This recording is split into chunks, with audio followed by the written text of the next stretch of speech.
I'm also making roasted cauliflower, and I figure I might as well show you guys that too, because it is so good. I usually just start by cutting my cauliflower in half and chopping out the bulk of the stem.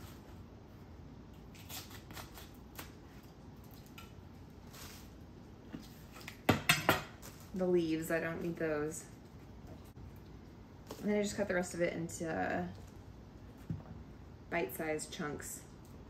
I like to go from the bottom and then break it apart at the top, just because the little florets come apart in a neater way that way, and it's, I don't know, more aesthetically pleasing to me.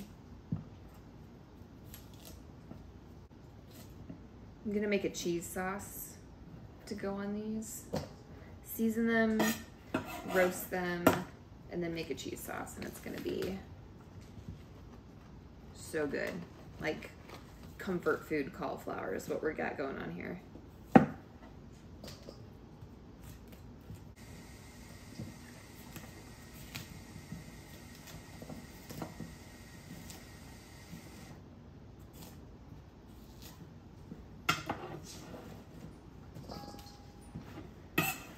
One of my favorite things about cauliflower is it just kind of takes on whatever flavor you give it, so it's really a nice base.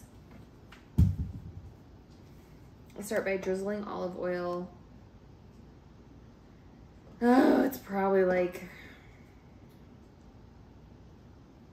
3 tablespoons, I don't know. It's not important.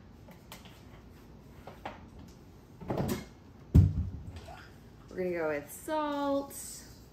That is important if you want it to taste good. Let's see. We got garlic out. Probably do like half a teaspoon of that.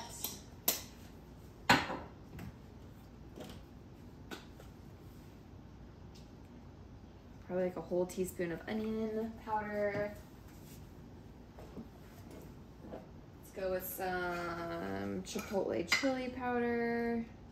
My kids don't love spicy stuff yet, so that's probably only like a quarter of a teaspoon. Paprika, probably like a whole teaspoon.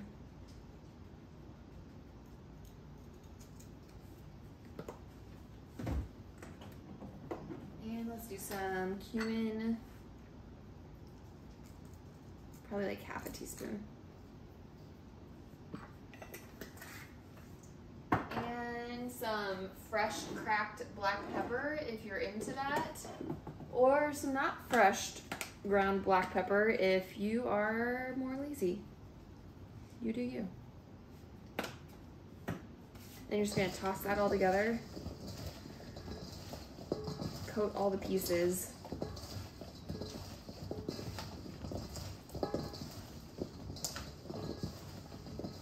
And you can try one of these, see if you like your seasonings, if you want it spicier or saltier. It's obviously gonna taste like raw seasoning, but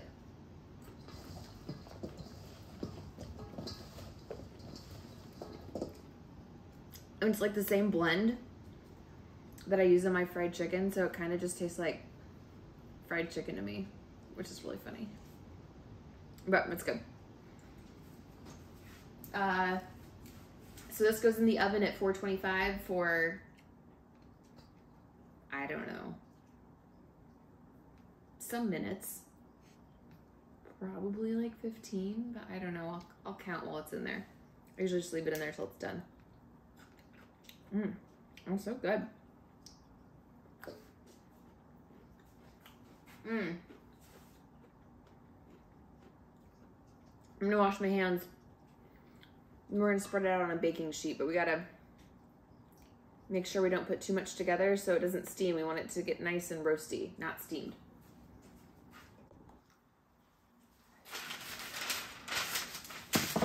Baking sheet with parchment paper. I'm not sure one's gonna be big enough. I'm gonna try.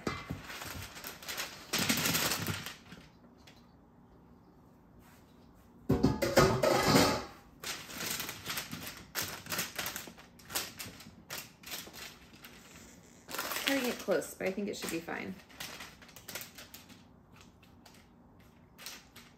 I just want to make sure there's some air between them all and they're not piled up on top of each other. And I can get them on a single row, so I think it'll be okay.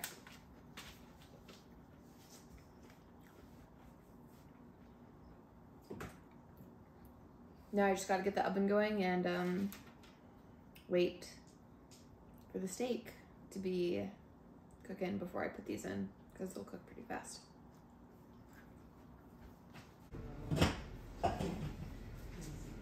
For my cheese sauce today, I just have a block of sharp cheddar I'm gonna grate. White cheddar, that's just what I had in my fridge. Usually my cheese sauce is just whatever cheese happens to be available. So I'm gonna grate this and then I'll make a roux, which is basically just flour and butter that you kind of cook together and then pour milk into, and it makes a nice thick sauce, and then you can add the cheese and salt, and it's just really good. You don't like cheese sauce, Theo? No. That's okay. I'll eat your cheese sauce. Right, I'm gonna throw this in the oven, and then I'm gonna go take the temperature of my meat. What? What?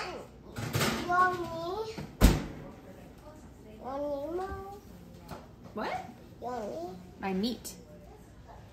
All right, to make my cheese sauce, I'm going to put 2 tablespoons of butter and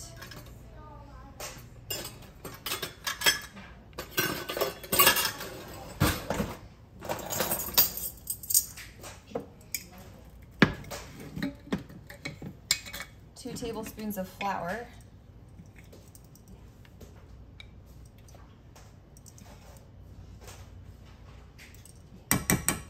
On medium heat, let the butter melt.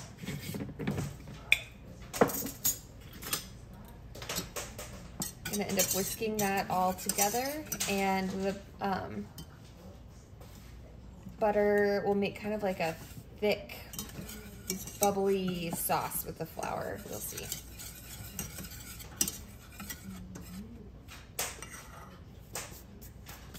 Just gotta let that melt. All right, the roux is coming together. I don't know if you can see that. It's just like a creamy, smooth sauce situation. So you just want to cook this for a minute or so. See all those good bubbles? You don't want the butter to burn, but you want it to cook the flour so you don't have raw flour, and that way it'll turn into a nice thick sauce. I know I measured for you guys, but I normally just throw butter and flour in there and just look for this consistency and call it good. I never actually really measure.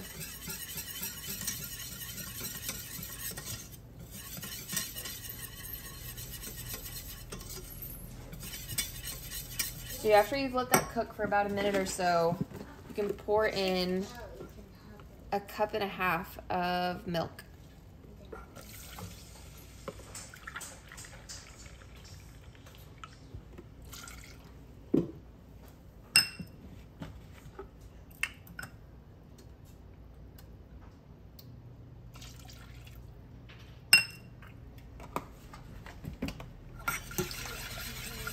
Give that a little whisk, and then you're gonna wanna keep stirring it every once in a while as it cooks, and it'll start getting warm and bubbly and nice and thick. Okay, this is getting really thick. It's still not quite bubbling, which is good. But it is kind of, you can see it kind of moving around and just really starting to simmer, which is right where you want it. You just want it right at the start of the simmer. So now I can dump in my cheese. I just put a lot. That's how I live my life. I'm gonna use some of this birch smoked sea salt that I picked up in Iceland. It's super, super yummy. You can see, this one's almost gone, and all my others are way more full. This one's my favorite. Whisk that in. I'm gonna turn this all the way on low so it's still getting a little tiny bit of heat, but not much, because you really don't want that to come to a true boil. Now that's all creamy and mixed in there. I'm gonna get a spoon so I can taste it.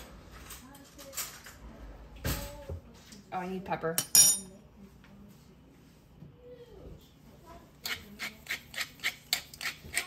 You could use white pepper if you didn't want to see it, but I don't mind seeing the dark pieces in there.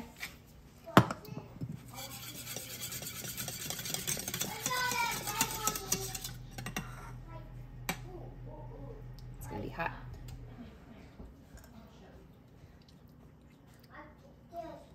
It's so good. I could just eat a bowl of this. Okay, I'm gonna go ahead and turn that off so it doesn't keep cooking. Let's check on our cauliflower. Have that removed. Oh, so steamy. That's perfect. You can see it's like brown around the edges. It's all sizzly. That's gonna be really good.